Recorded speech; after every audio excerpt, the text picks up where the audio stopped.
I'm David Ruchnick from the Philosophy Department. It's my pleasure to introduce our next two speakers. Our agenda will be, or our schedule will be a little different than it was in the first episode this morning, the first 2 hours. I'm going to introduce Professor Andrew Bacevich, and he'll give his talk, and then he will take some questions immediately after his talk. And then at 12, I'll introduce our second speaker, Professor Isakovitz. I've been given very strict orders by our commander, Professor Spate, that we will end at 1 o'clock very promptly because nothing is more important than lunch. Very pleased to introduce Professor Andrew Bacevich. He is a professor of international relations and history here at BU. He's a graduate of the United States Military Academy. He received his PhD in American diplomatic history from Princeton. And before coming to BU in 1998, he taught at West Point and at Johns Hopkins. Professor Bacevich is very well known here in the BU community. I'll mention just a couple of the books he's written, a couple of titles. It will suggest immediately his broad range of interests and what he'll be talking about today. He's the author of The Limits of Power, American Exceptionalism, published in 2008, American Empire, The Reality and Consequences of U.S. Diplomacy, 2002, The Imperial Tenets, Problems, and Prospects of American Empire in 2003. He was the editor of that volume. The New American Militarism, How Americans Are Seduced by War, 2005. And The Long War, A New History of U.S. National Security Policy since World War II. That just scratches the surface of a very impressive CV. So without further ado, please join me in welcoming Professor Bacevich.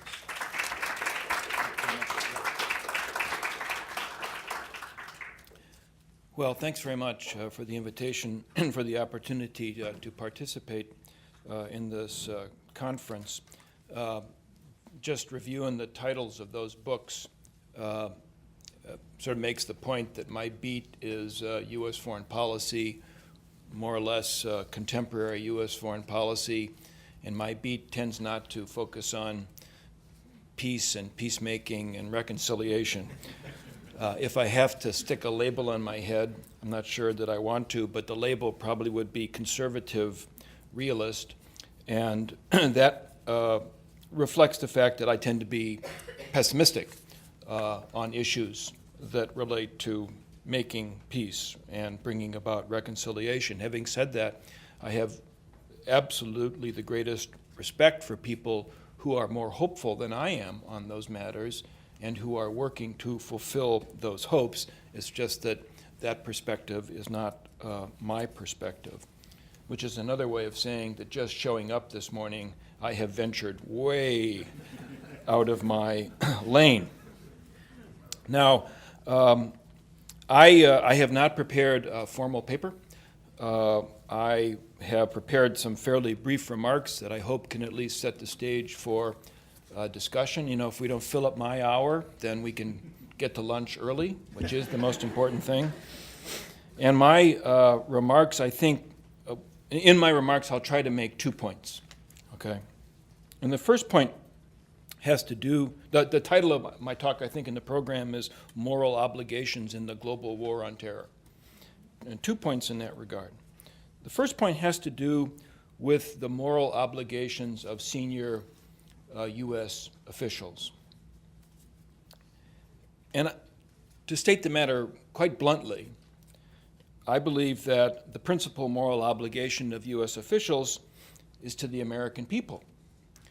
You know, we all watched President Obama on January 20th, helped by Chief Justice Roberts, muff the oath of office, which in a way was almost a useful thing because it reminded us that the oath of office is not simply a way for these people to clear their throat before they give the inaugural address. It actually is a moment of profound significance. And when officials, presidents, other elected officials, or appointed officials, Secretary of State, Secretary of Defense, when they take an oath, they don't take an oath to the Sermon on the Mount. They don't take an oath to the Universal Declaration of Human Rights. They take an oath to the Constitution of the United States. Now, The preamble of the Constitution of the United States, a document, the preamble in particular, when I was a kid, was something that I did view as basically a throat-clearing exercise before the framers got down to really writing about the important stuff. The preamble of the Constitution, in fact, is a description of the purposes of the compact created by that document.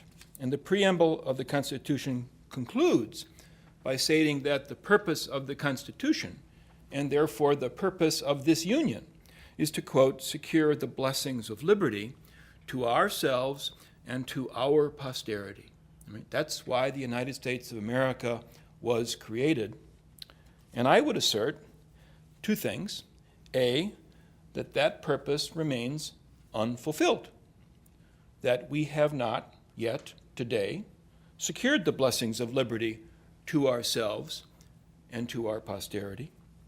And I would say, B, that making good on that purpose takes precedence over any moral obligation that the United States government or U.S. officials may have to other peoples. I'm not saying that there's not a moral obligation. I'm saying that given the purpose of this union, given the oath that President Obama and others take when they assume office, their primary moral obligation is to the American people. This is not a moral obligation that government officials can simply waive because they, or some of their constituents, are eager either to right the world's wrongs or to make up for past sins committed by the United States. Now, were we to rewrite the Constitution, a different order of priorities might result. We could revise the preamble. We could declare that the purpose of our union and the responsibility of those we elect to high office is to free the oppressed, or is to address the needs of those who go hungry or who live in squalor. In fact, the Constitution of the United States has been amended many times, but the preamble of the Constitution has never been amended. That statement of purpose remains untouched, and I would interpret that as, in fact, a reflection of the collective intent of the American people. Now, that such should be the case is, for somebody who's a realist, not all that surprising. The iron laws of international politics, at least as I interpret those laws, are such that considerations of altruism, concern for others, seldom, if ever, figure as central to policy.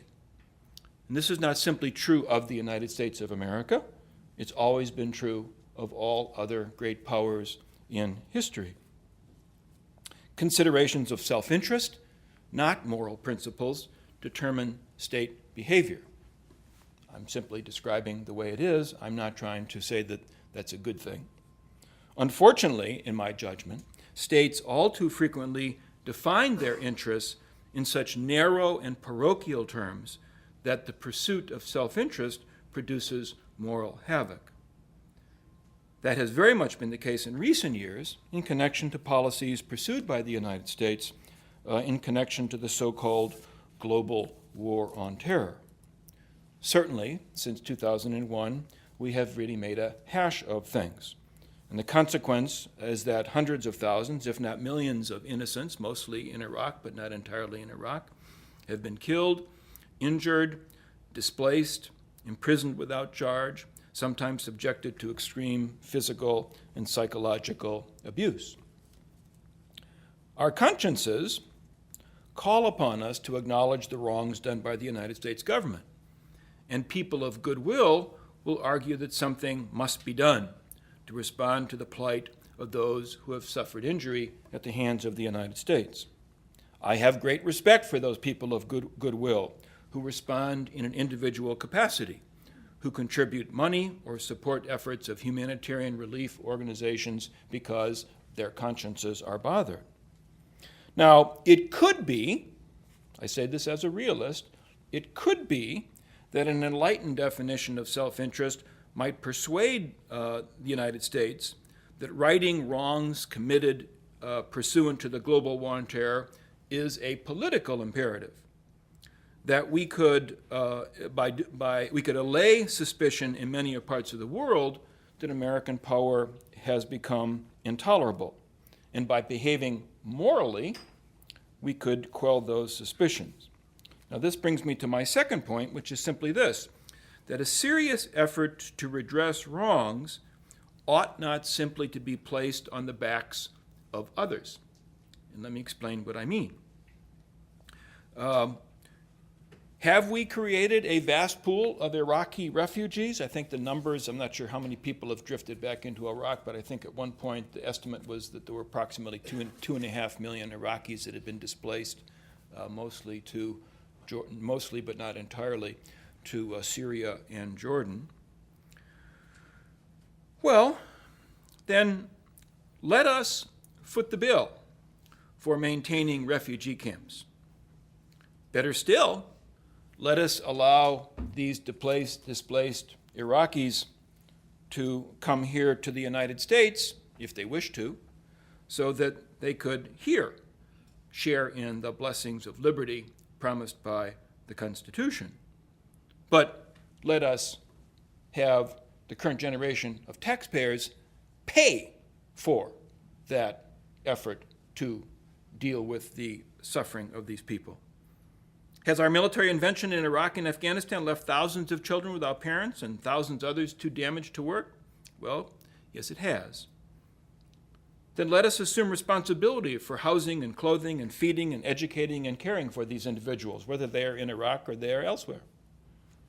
But let the present generation of American taxpayers foot that bill, which would, of course, come to many billions of dollars. Don't pass the bill on to future generations. Pay for such efforts out of the resources that we otherwise reserve for ourselves. For example, drawing down the Social Security Trust Fund or reducing Medicare accounts. Are there other crises, Darfur comes to mind, where the United States has been either negligent or complicit? Well, then let us send in American troops to throw out the evildoers and to rescue the oppressed. But don't send someone else's kid to do that. Send your own kid. Let's reconstitute the draft so that the sacrifices entailed by such enterprises will be shared by all. So let me try to say this plainly. I think that it is immoral to impose on future generations the costs of trying to acquit any moral obligation that we have as a consequence of our recent policies. If it's so important to redress that, then it ought to be done, the bill ought to be paid by the generation that actually that voted people like George Bush into office. I think it is also immoral to expect 0.5% of our fellow citizens, that's roughly the percentage of Americans who serve in the military, I think it's immoral to expect 0.5% of citizens to address the world's evils just so that the rest of us can ease our guilty consciences. If indeed it's important to go redress the world's evils, then it ought to be a collective enterprise in which the burden and the responsibility and the sacrifices fall evenly across the American people, even on us, as we are here today. Now, the truth is, of course, I don't have the least expectation that either the United States government or the American people, generally speaking, regardless of how their consciences are bothered, are going to sign up to policies whereby we ourselves, as citizens, would have to pay to fulfill any supposed moral obligation that resulted from U.S. policies. We won't accept any reduction in our Social Security benefits. We won't accept any reduction in our Medicare benefits, and we won't agree to let the American government conscript our sons and daughters so that they can be sent off to Darfur or Somalia or wherever we might think that they need to go in order to deal with evil in the world. And because I know, or at least I believe I know, that the American people would not sign up to make such sacrifices. I have to say that for me, speaking as a realist, most of the argument over moral obligation in the context of U.S. policy tends to proceed almost in total isolation from political reality. So that's where I'll stop, and I look forward to any questions or comments that you may have.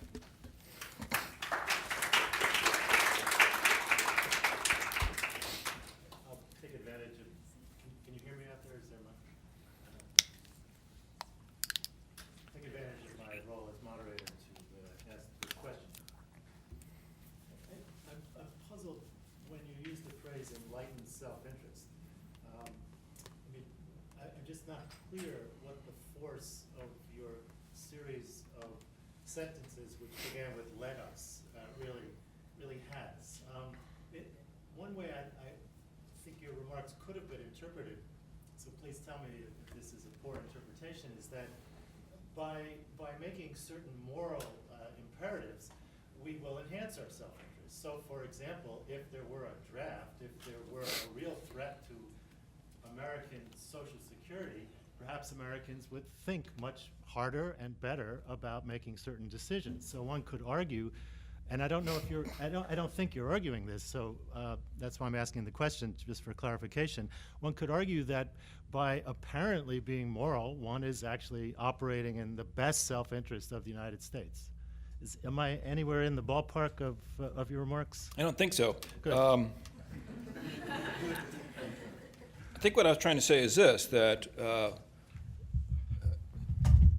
there have been times in American history when I think U.S. policy has been informed, broadly speaking, by a sense of enlightened self-interest. I think that the immediate aftermath of World War II probably qualifies as that period.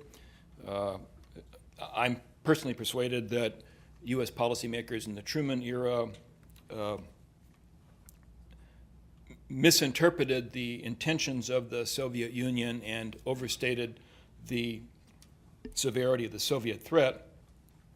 Having said that, I don't quarrel with the judgment that the Soviet Union posed a threat to Western Europe and to U.S. national security, and that therefore the strategy of containment that was devised and implemented roughly between 1947 and 1950 made sense. And by extension, that at least some of the policies that were implemented in order to support that strategy also made sense. The Marshall Plan being a good example, the creation of NATO being a second example. So it's possible for the United States, it has been possible for the United States from time to time to behave in a way that reflects a sense of enlightened self-interest. In my judgment, since the end of the Cold War, and certainly since 9/11, the United States government has almost completely failed to act out of a sense of enlightened self-interest. That the efforts to define our interest have tended to be ill-advised, narrow, parochial, provincial, leading to policies that were excessively militarized and producing unfortunate results, not simply unfortunate results for others, but unfortunate results for ourselves. I mean, we've squandered $1 trillion in Iraq. We've lost over 4,000 American soldiers. We have probably provided a useful recruiting tool for jihadists. We have exacerbated anti-Americanism in many parts of the world. All of these things I would view as adverse consequences to policies that were conceived out of too narrow a definition of where our interests lay. What I was trying to say is that now that we've got ourselves into this box, one way to get out of one way to try to undo the damage to American interests would be to undertake a set of policies that the world might judge as morally enlightened, From my point of view, one would do that not because they are morally enlightened, but because such policies could help to make American power more tolerable to the rest of the world. It was tolerable.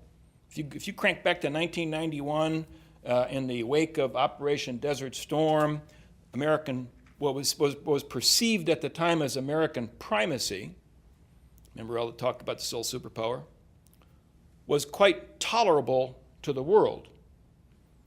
We squandered the advantages accruing from that situation, and we squandered them in particular because of the ill-advised policies of the Bush administration. Now, I don't particularly subscribe to the notion that primacy describes the actual existing role of the United States in the world today. Having said that, we are a very powerful nation, and much about the way the international order is arranged and organized works to the advantage of the status quo. In order to try to preserve as much as possible that status quo, we therefore want to make our presence, our status in that status quo be once again tolerable to others. A set of policies that seem to take into account the collective moral considerations of mankind might help do that. And I think that there are very specific ways one could do that. For example, one of them would be to take seriously the threat posed by climate change, which, by the way, would be good for us and would be good for others. Right? So what I'm trying to say is it is possible to envision a set of a definition of enlightened self-interest that can encompass moral considerations. However, it seems to me that if one looks at the moral wreckage created by the global war on terror, by things like the Iraq War, for people who want the United States to undertake a set of morally informed policies to try to make good on those things, I'm simply saying, let us recognize the costs that will be entailed by such efforts, and let us at least have the courage to pay those costs. Too often, it seems to me, there are people who wish to see the United States do good in the world, who fancy that either there are no costs or that the costs can be loaded onto somebody else. Let me give you a specific example, because it's a very telling example, and it's the example of the intervention in Somalia in 1992. Many of you will recall that. There is massive starvation, famine in a failed state. At a moment when American military power seems to be beyond challenge. Indeed, it appears in 1992 that we have excess capacity. And so why not put that excess capacity to do good works in the world? It's that sort of thinking that promotes the notion, in the wake of the 1992 presidential election, promotes the thinking that the elder President Bush ought to send U.S. troops into Somalia in order to create sufficient stability in Somalia that the humanitarian relief organizations are going to be able to feed the starving. So Bush sends the troops in. Troops accomplish their purpose. They create stability. Food does get delivered. Famine is abated. In the meantime, we have a transition of power here at home where Bill Clinton becomes president in January of 1993, and Clinton inherits this now improved but ongoing situation. And the Clinton administration says, well, what the heck are we going to do? Well, one possibility is you can say, mission accomplished, the people are being fed, so let's bring the troops home. And best I can tell, the discussion, the debate inside the Clinton administration led to the conclusion, if we simply bring the troops home, given the fact that there is no functioning government in Somalia, what will ensue will be simply the return of the anarchy that existed before the intervention, and therefore recreating the conditions that gave rise to famine in the first place. So the Clinton administration said, we've got a better idea. We're going to fix Somalia. We are going to create a legitimate and stable nation state. And then we're going to withdraw our troops, because then there will be in place structures that will continue to provide continuing stability. So they changed the mission, and in changing the mission, the unintended consequence was to start a war. It wasn't a big war. It was a war that pitted U.S. and allied forces against Somali tribal chieftains who were not willing to allow the outside world to impose a new order on Somalia. We, the American people, most of us who thought it was a wonderful thing to go in and take care of this famine situation, frankly did not pay any attention to the fact that this war had begun by roughly May of 1993. We only discovered that there was a war in October of 1993 at the time of the famous Mogadishu firefight, which killed 18 Americans, which wounded another 100 Americans, and suddenly the American people recognized that, oh my gosh, my golly, this thing is complicated, this thing has costs, and Bill Clinton then quickly pulled the plug on the U.S. mission to Somalia, of course, leading to a set of circumstances where down to this present day, Somalia continues to be a mess. Well, my view is, you want to go fix Somalia? You want to go fix Darfur? Well, whose kid's going to go in there? Because the 18 Rangers who were killed, they were somebody's kid. And there are real costs. It's real dollar cost, it's real human costs. And I'll go back to my original statement, and that is the principal moral obligation of the people we elect to govern this country is to secure the blessings of liberty for the American people and for our future generations. So many questions. John. You use the word we, the American people, a lot. I don't know how many of you are old enough to remember the early days of Mad Magazine, but they did a parody of the Lone Ranger, where the Lone Ranger and Tonto are surrounded by the Indian tribe that's about to attack. And the Lone Ranger says, well, I guess we've come to the end of the road, Tonto. And Tonto replies, what you mean we, white man? When you say we, the American people, you're overlooking the fact that there are so many fractures and fissions in the American people. Gender, race, class differences, power differences, all these structural differences. And under stress, these differences come out. I think we see an example of that today with the Wall Street crash and the fact that this reaction against Wall Street is starting to actually worry the Obama administration. They're trying to get ahead of the curve there. And I think in terms of your books, and I've read two of them, The New American Empire and The Limits of Power, you understand very well that there's a power elite in this country which exerts a lot of influence in ways that most of us do not. And we have to understand that sometimes internal struggles are healthy in a country. We have to try to change power relationships in a country. So I wish you'd analyze what you mean by we the people.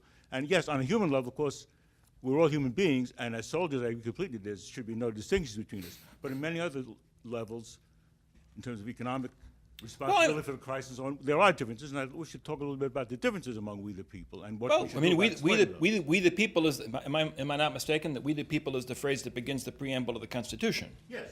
Right? And again, I do not think it is trivial that the preamble has not been changed. I don't think it's trivial that there were slaves during that period who were not included in we the people, and women who were not included in we the people, and we've been struggling over that for 200 years. And we have to continue these struggles to make we the people really mean something. Well, I mean, yes, we should. But A, we elect the people we elect. B, frankly, the majority of the American people are complicit and tolerate the policies that are prescribed by those people. And C, again, if we want the purpose of the Union to be different, if a majority of the American people want the purposes of this unit to be different than those which are prescribed in the Constitution, then let us change the Constitution. But that hasn't happened. Now, I would interpret the reason that hasn't happened is that the existing text, in fact, reflects the will of the majority. Any hands, so I'll ask people to ask a rather brief question. Yes, please. I don't think I disagree with you that morally motivated ventures have to be entered into with serious regard to what the costs will be and who bears them. I think that's well taken. But I think I disagree with both of your main points, so I'll just say why very quickly, and you can respond. First, that moral obligation of senior U.S. officials is to the American people because of the oaths they take and so on.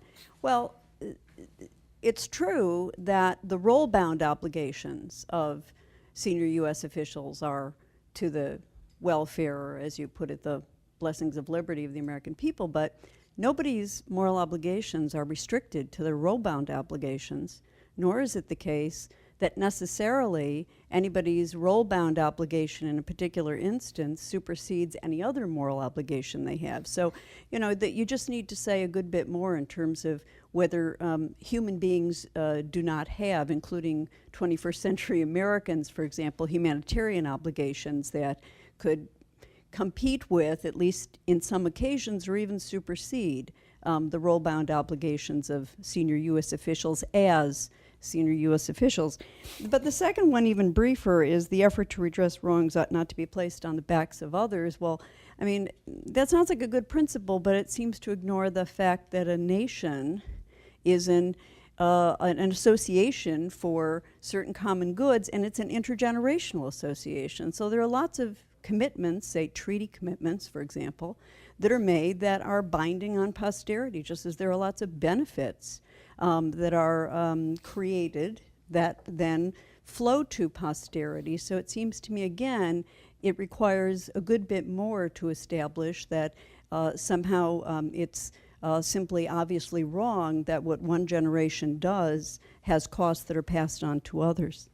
Well, we're probably just going to disagree. I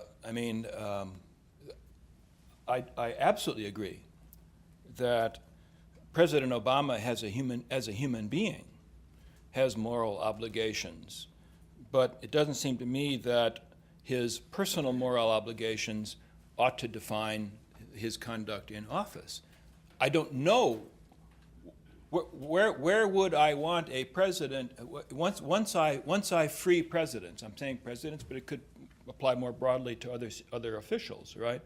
Once I free them from looking to their oath of office as a basis for defining their duties, then it seems to me I kind of allow them to look wherever they want to look.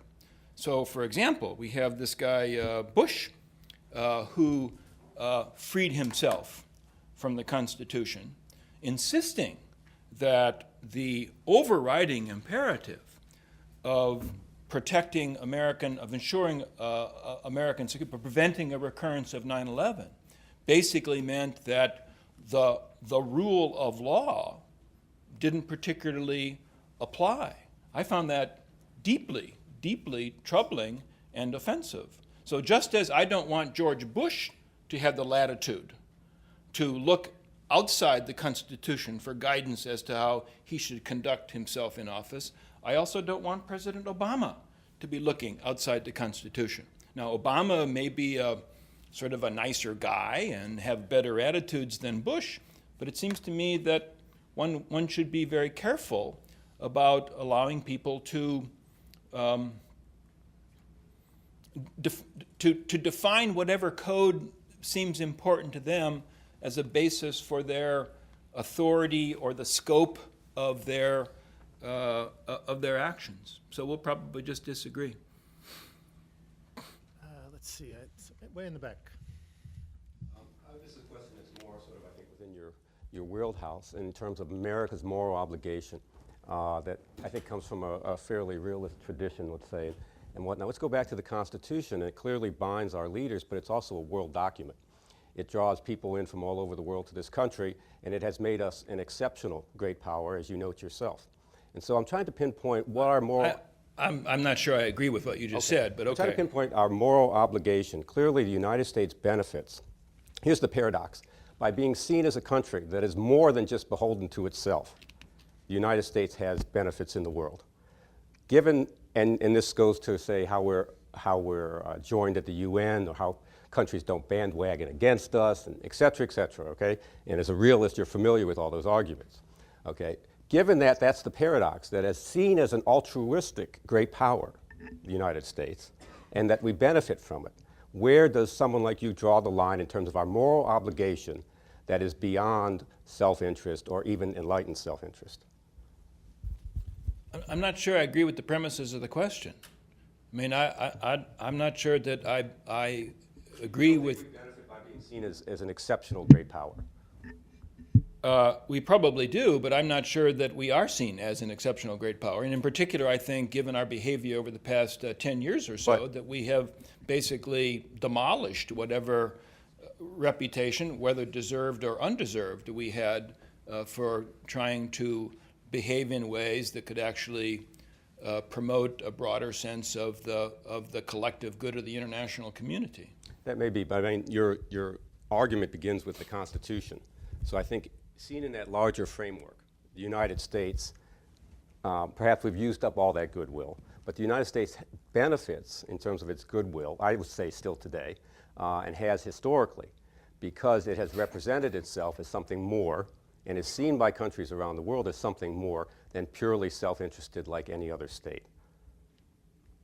And if that's the case, and we benefit by being seen that way, what are the moral obligations of a country like that? Well, again, I shy away from arguing that that a state is even capable of defining its interests in moral terms.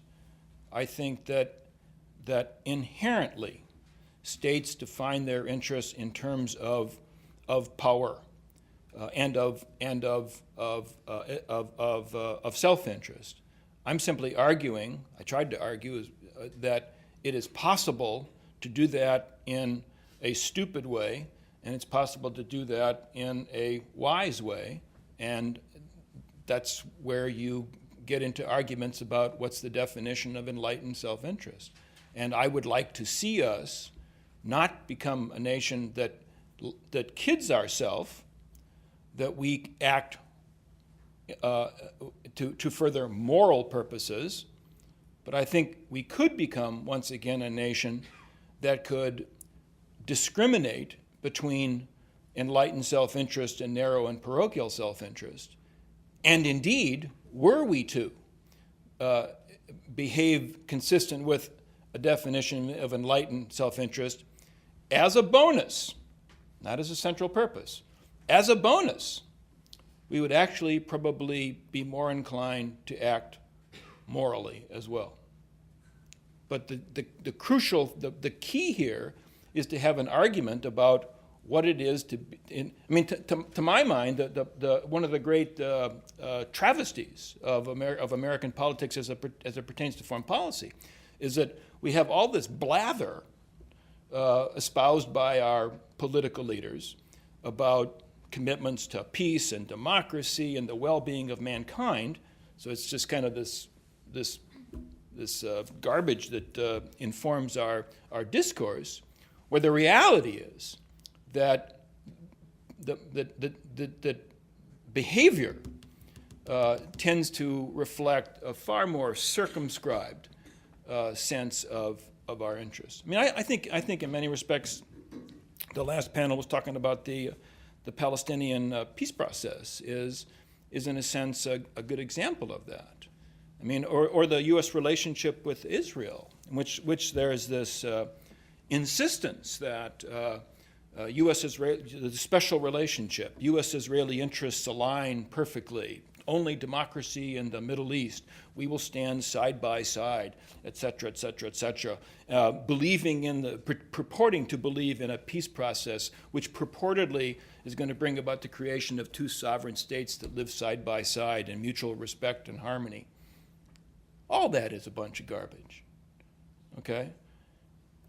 It seems to me that a U.S. policy toward the Israeli-Palestinian problem informed by a sense of enlightened self-interest would begin by acknowledging that U.S. and Israeli interests on this issue actually long ago diverged, and that there are profound differences. I mean, I think you and I would disagree from an Israeli perspective. I'm not an Israeli. If I were an Israeli, I would frankly be very skeptical about the peace process. if I were an Israeli, I probably would subscribe to the status quo of Israeli policy, which I would interpret as the status quo is not perfect, but it's endurable. And it's better than almost all of the alternatives because the alternatives actually will increase the risks to our security. So if we have to put up with a bunch of rockets from time to time coming in, so what? I mean, basically, in a fundamental sense, the state is secure. So we'll put up with this thing. That would be my view if I were an Israeli. I'm not an Israeli. I'm an American. As an American, I say that we have a profound interest in addressing the grievances of the Palestinians. It's not a moral interest. It's not a moral interest. We have a profound interest in redressing the grievances of the Palestinians because the grievances of the Palestinians are used as a basis to incite jihadist activity. It gives to the jihadist cause a veneer of morality. And we are seen to be in cahoots with the Israeli government in perpetuating this state of oppression. So we have profound interest in sort of taking the Palestinian issue off the table. And we can't even begin to do that as long as we continue this pretense that, this relationship with the Israeli government, which, simply is beyond any question. And so I rambled there, but that's sort of what I think.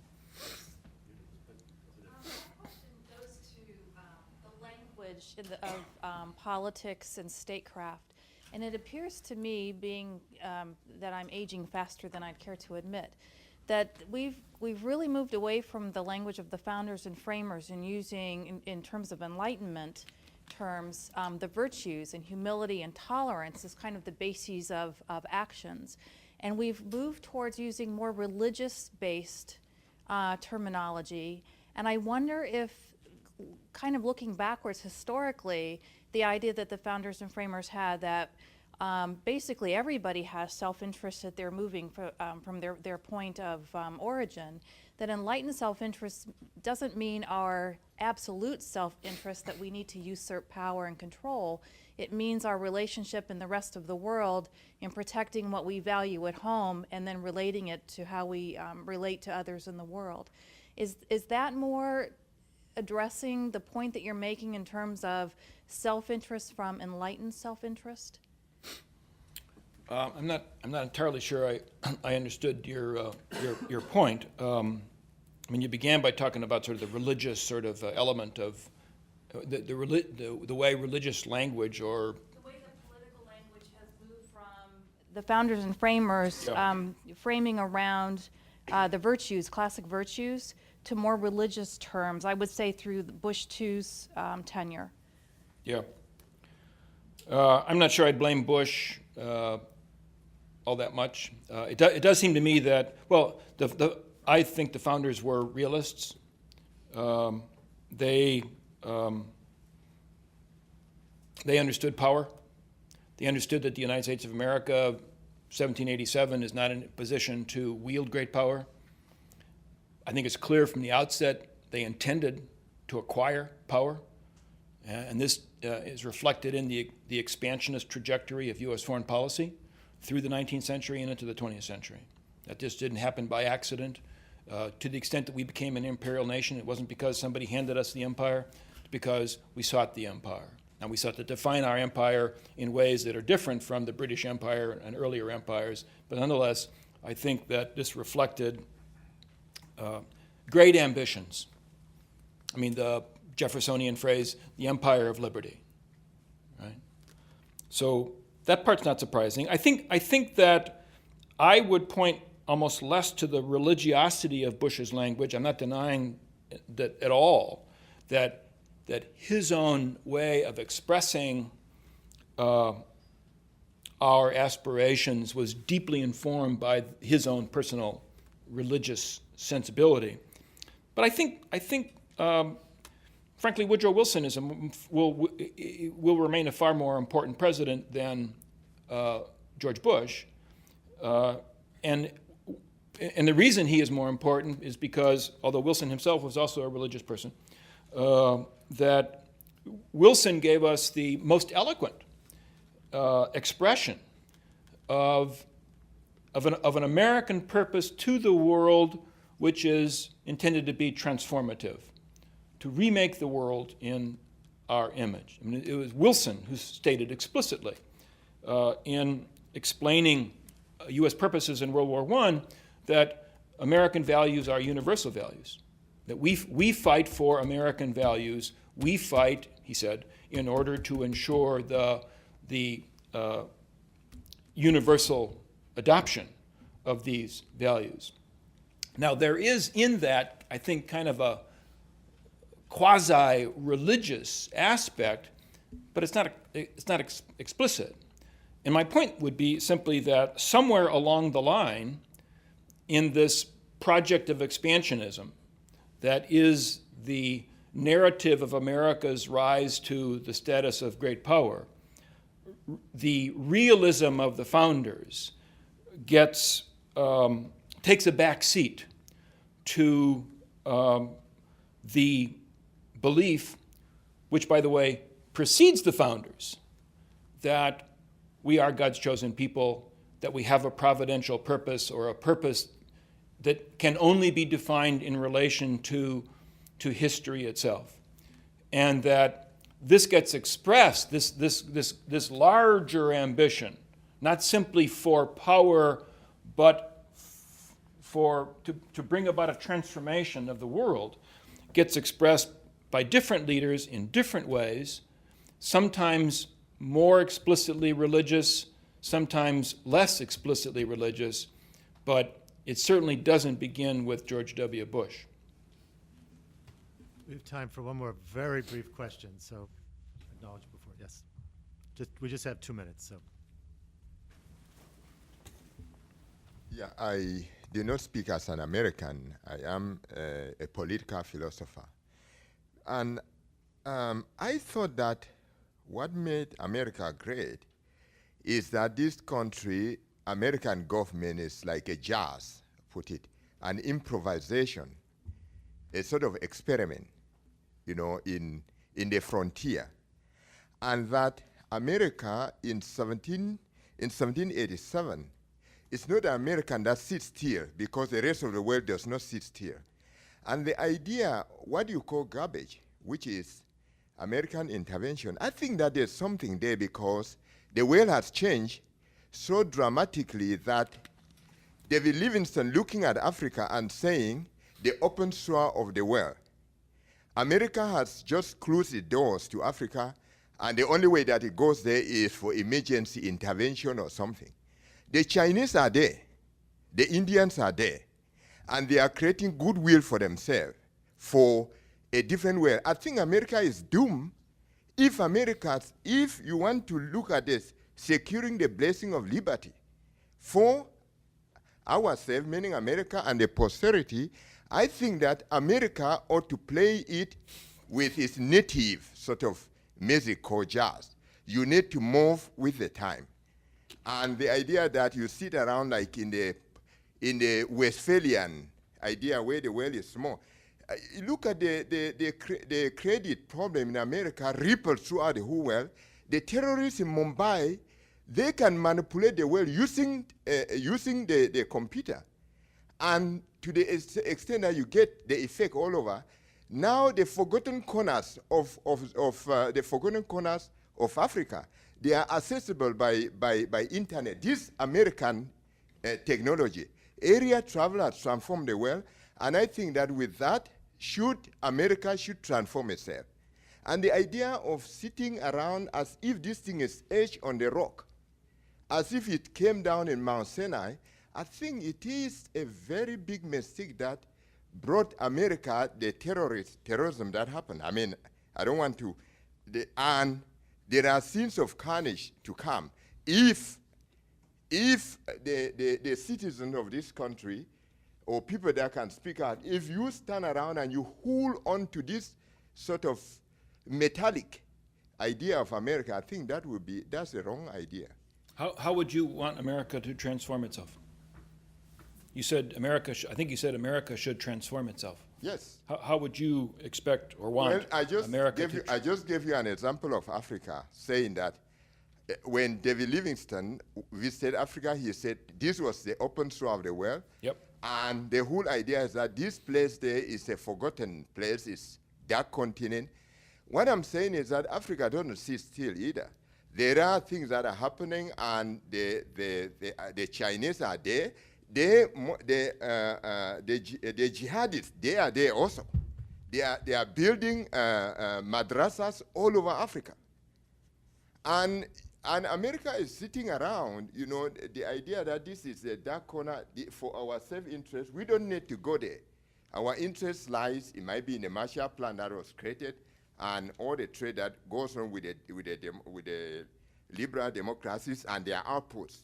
And I think that for America to transform itself, America needs to look beyond to places like Africa. And I say this because I'm from Africa, and I know firsthand what the Chinese are doing there in securing goodwill. They are not there because they love Africa. And I mean, you're talking about the idea of self-interest. They are there for their self-interest, and I think that America ought to be there if they are going to secure that liberty for themselves and for their posterity. Well, it could well be. But I was glad to hear you say that the Chinese presence in Africa is motivated by a Chinese determination to make money, because that's what's driving it. It's not that the Chinese are somehow interested in trying to heal the so-called open sore. It could well be that the United States, matter of fact, I probably would endorse the notion that the United States has a wildly inappropriate set of strategic priorities that, as a practical matter, have us focusing an excessive amount of our time, attention, treasure, power on the so-called Greater Middle East, so that we end up in projects like Iraq and Afghanistan which don't serve our interests. So I think that there probably is a need to reorder our priorities. I'm not sure that transforming America, I'm not sure it's necessary to transform America to change our strategic priorities. I also think that there is precious little interest among Americans in transforming America, because whether it's a good idea or a bad idea, we have generally been seduced by what has come to be defined as the American way of life. I don't know that I'm particularly seduced by that image, but probably about 95% of my fellow citizens are, and therefore the likelihood of transformation, I think, is very slight. Please join me in thanking Professor Bacevich.